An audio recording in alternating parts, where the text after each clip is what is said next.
We've talked about policing. Obviously, two-tier policing has been on the cards as a topic to talk about. It's even been raised to Keir Starmer himself. So clearly there is a lot of concern about this, but less attention has been focused upon the justice system, and I think there's just as much injustice going on there as in policing. And I think that before I do that, it's also worth addressing some difficult reporting. So here we have the BBC saying a 67-year-old man has been jailed after chanting "You're not English anymore" at police officers during a violent demonstration in London. So this might lead you to believe that they were jailed for saying that, right? That's the way the BBC has reported this.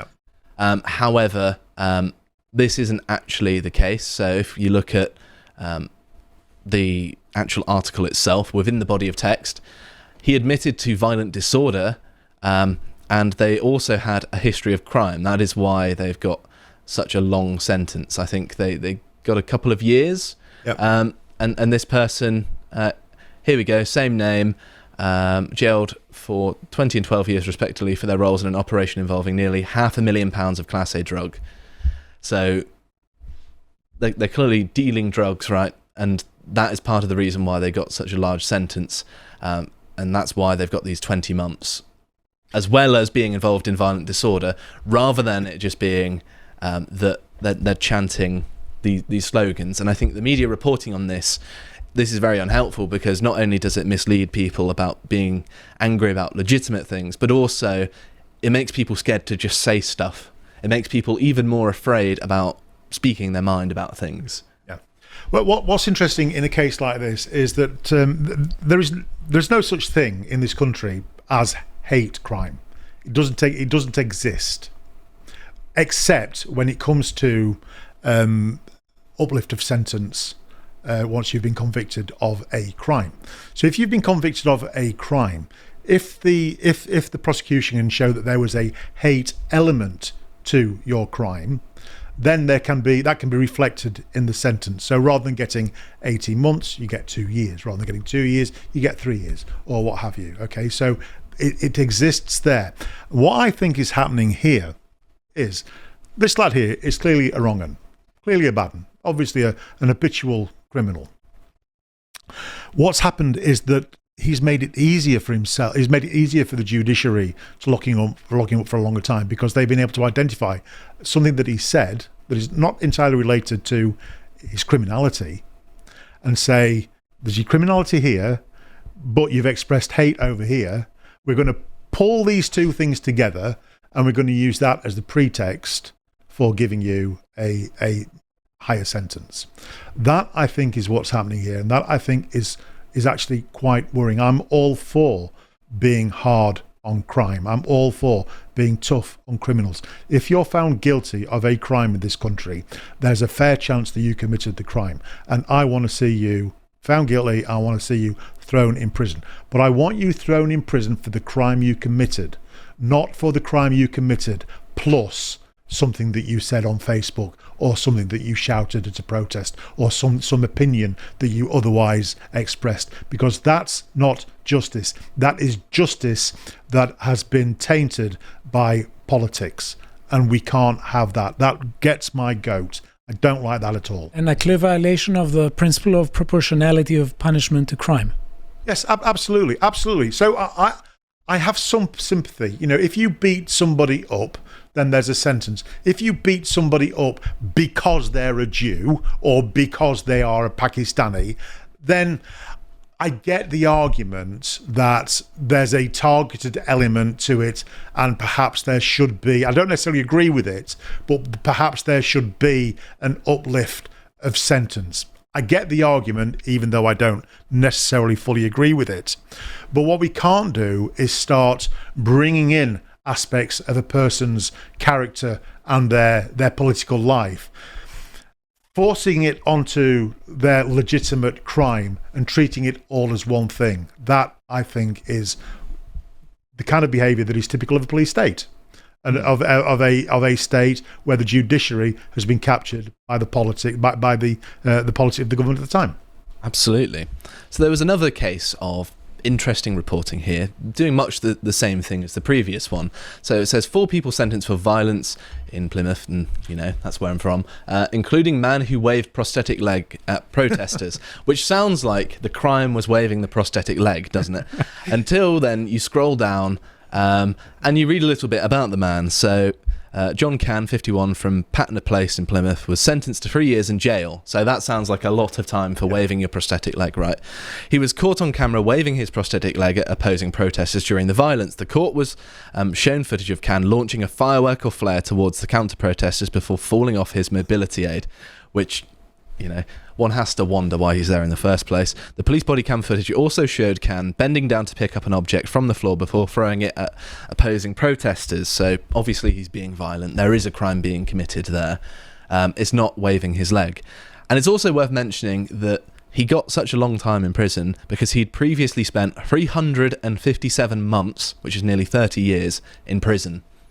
So that's why he got such a large sentence for his involvement here. Yeah. And people are saying, well, this guy attended a protest and he got arrested for 3 years for waving his leg. This just muddies the water for legitimate criticism of the justice system, which there is lots. But if people start sharing this sort of thing, we've got to be careful. Stupid. Yeah. We've got to be careful because the left are very quick to jump on any story and expand it as though it was in their favour. We've got to be careful when we do that, that we don't start using their tactics. And look, hands up, I've been guilty of it. I've been fooled by those fake Guardian headlines in the past, and posted, with utter outrage from the Twitter account and then realised it was just a wind-up. Or we sometimes do get our facts wrong.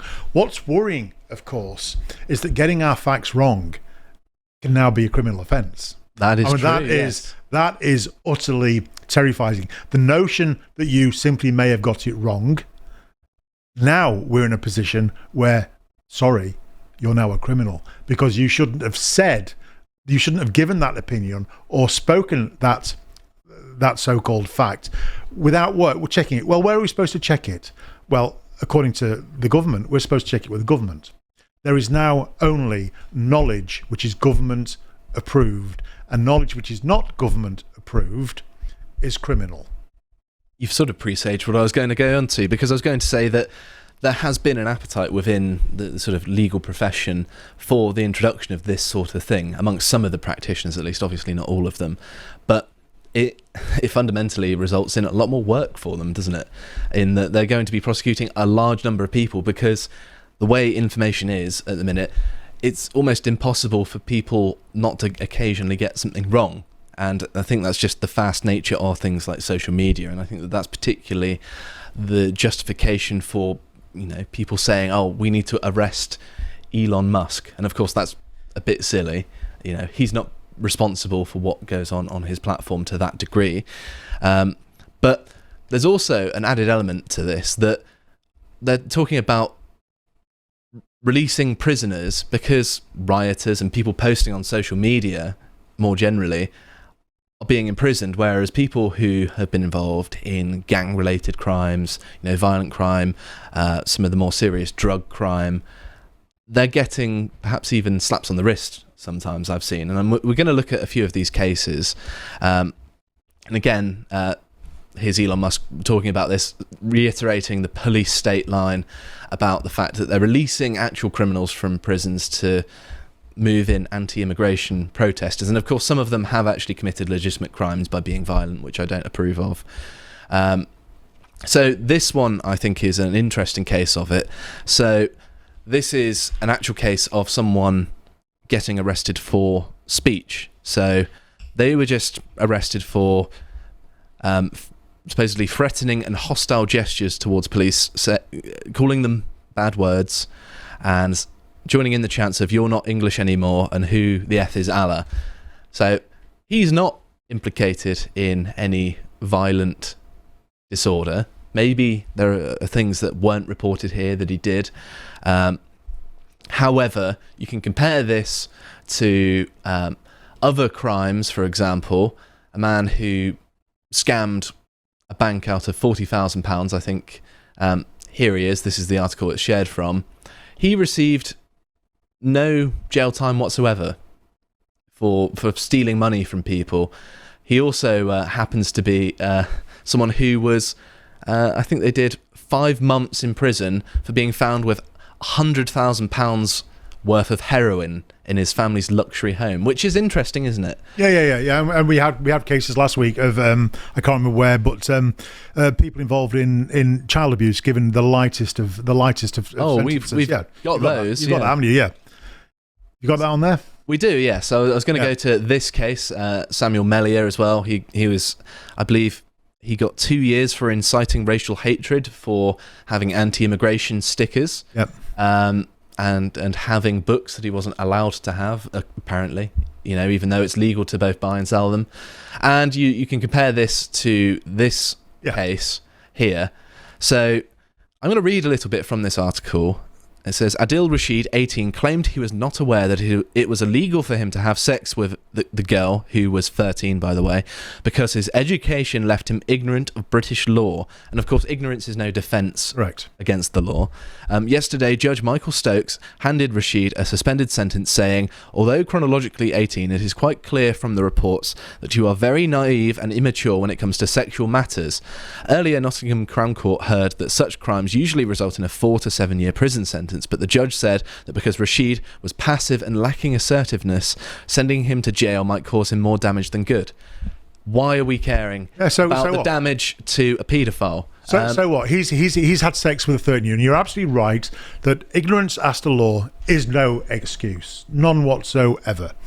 So again, people see this happening, and they see it happening time and time and time and time again, to the point where you can predict it. When you can predict what's going to happen, it's because you have fallen upon a recognizable pattern that tells you the way it's going to go. And that's why people are so damned angry. With the case showed just previously, I want to see the guy who pushes a police officer, screams in the face of a police officer. I want to see them locked up, but I don't give a toss if he says who the F is Allah whilst he's doing it. I simply don't care, because who the F is Allah? Actually, who is Allah? In this country, we are a secular country. I know we're maybe a Christian country, but primarily we're a secular country.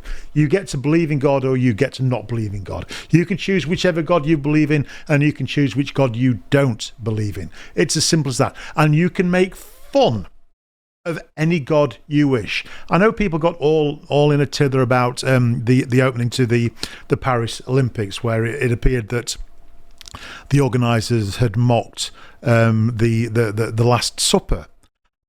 I'm a Christian, and I simply didn't care.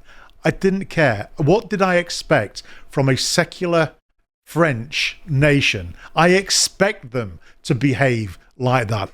I'm not going to be offended by it. What I am offended by is the two-tier approach to religion, where the police are quite happy to lock you up if you're stood on a soapbox down in Brighton Town Centre and you happen to be reading from the book of Genesis. For instance, they'll lock you up for espousing anti-LGBT hate, and at the same time, you will arrest somebody because they dare to offend the God of your favourite religion, which is clearly Islam. Let's not forget that there's been a school teacher in hiding now for 3 years because he happened to show a cartoon of the Prophet Muhammad at a class in Batley. Where's the outrage over that? Where is the outrage over that? And it's only 2 years ago since the police sat alongside the imams, and I think it was Kettleborough in West Yorkshire, because a young boy had committed the unforgivable sin of dropping a copy of his own Quran on the floor, which absolutely incensed that Muslim community. The video of the mother was really quite harrowing, because you could see just how worried for the safety of her son she was when she was in the mosque, I believe it was, giving an apology, like, listen, he's autistic, he's only a kid, he didn't know what he was doing, please, forgive him. Again, if it was me, I'm like, I dropped it on the floor, so what? So what? I dropped a copy of Jane Austen on the floor the other day as well. I've got a Bible here. Oh, I've just dropped that on the floor. What are you going to do? What are you going to do about it? We do not have in this country blasphemy laws, and thank God. And I say that as a Baptist Christian committed Christian. I do not want to see blasphemy laws in this country. If you want to mock my God, go ahead and do it. My God's big enough to cope with it. I'll tell you another God who's big enough to cope with it, and that is the God of the Mormons. Because in London, at the theatre, every single night other than a Sunday, they rip the shit out of Muslims. They rip the shit out of the Angel Moroni and that entire religion. Are there any police there? Are there any police there making arrests and arresting the cast because they've offended the Church of Latter-day Saints? Of course they haven't, because Christians, Mormons don't count. The only religion that counts and the only religion that gets a pass on the one hand and protection on the other is Islam. Mm-hmm. Absolutely. And I think that it's very interesting as well that I think it was today the lady who was arrested for silently praying outside an abortion clinic was awarded £13,000 for a wrongful arrest. And, you know, what crime was she committing there? But of course, the point is not that she committed any crime. It's to discourage further behaviour like that because they want to scare people away from doing that sort of thing, isn't it? It's that's what it is. It's the chilling effect. The police are less interested in the wheels of justice, which turn ever so slow. Well, not so slow at the moment. If you're right wing, they'll turn incredibly quickly for you at the command of Herr Starmer. But generally speaking, they run slowly. That's where we're at.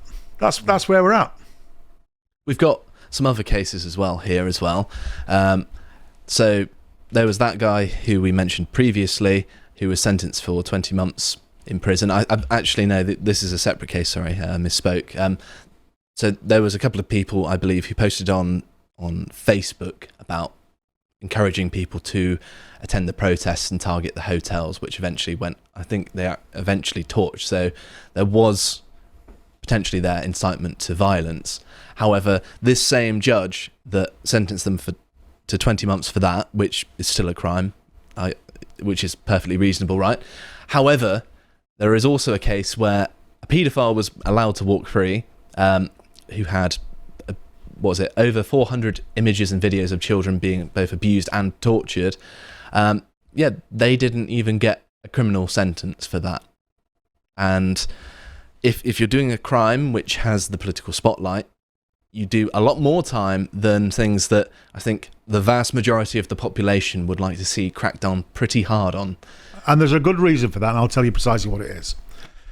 Keir Starmer is interested primarily in the preservation of power.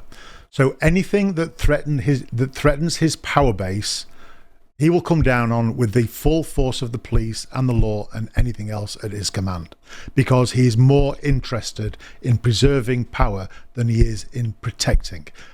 Children, he wants to protect children, but they're down his list.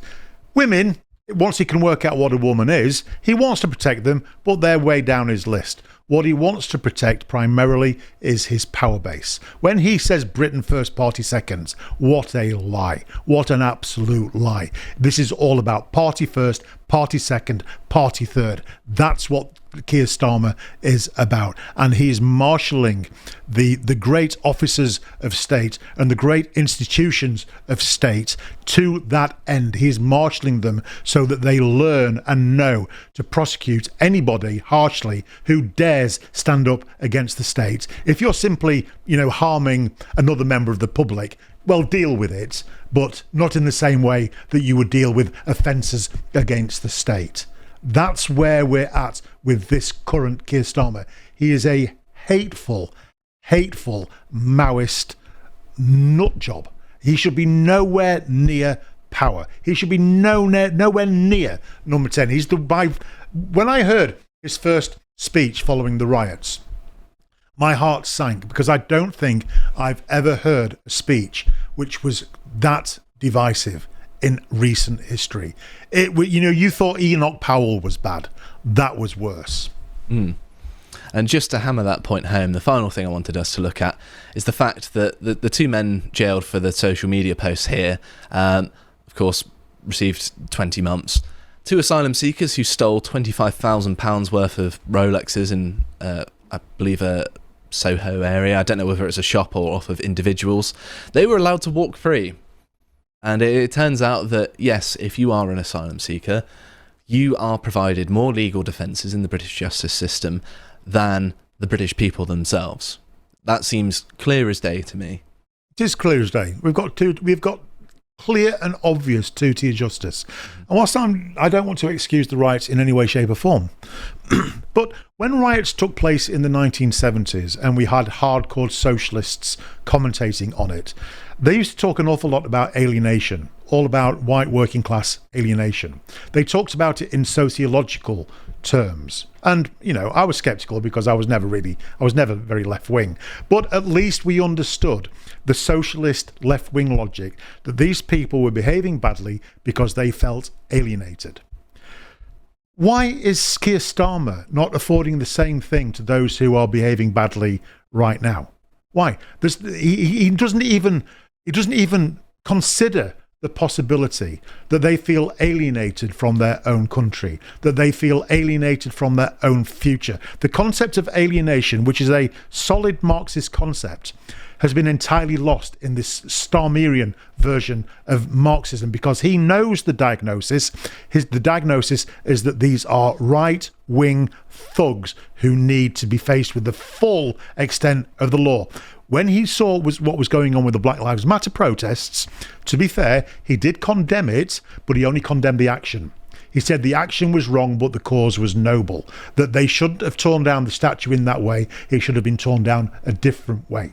So he was ascribing correctly actus reus, the criminal act, to what the BLM rioters did down in Bristol. But then he gave them a massive mitigation when it came to their state of mind. These were good people doing a wrong thing. When it comes to the current rioters, these are just bad people, not alienated people, not products of a broken system, but bad, evil people who have been infected by the right-wing virus, which must be prosecuted, crushed, and off to the gulag with you. The whole sense of Marxism and alienation. Keir Starmer is not a socialist. He's a Nazi. He's a national socialist, is what he is.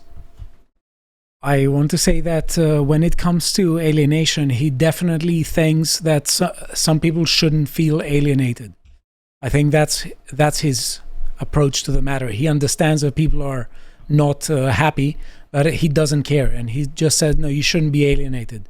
No, that's right, and this is because I think largely I will put this down to his mindset as a prosecutor. He was former director of public prosecution. Now, when you're a prosecutor, it is not your job to reach across the aisle. It is your job to make the other side suffer. You've got to show A, that they've committed a guilty act, B, that their mind is entirely corrupt and they've got a guilty mind, and C, that there is no defence whatsoever.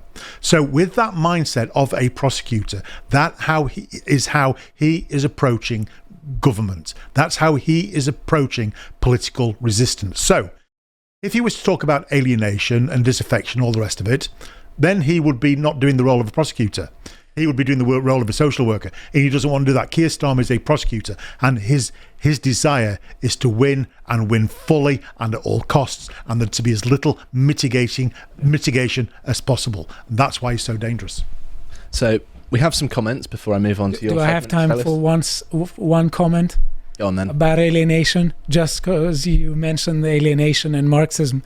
I think that for people who are not drawn into Marxism and they want to find out about alienation, Adam Smith is definitely the source, and a lot of Marxists are taking ideas from Adam Smith and they're saying that they are just our ideas. They're just not crediting it, just for the correcting the record. A point for Scottish Enlightenment. Hi folks, thanks for watching. If you'd like to support us, help us keep the lights on, make sure that we have a job tomorrow, go over to lotus.com and £5 a month, sign up and go and watch Bo's history series Epochs.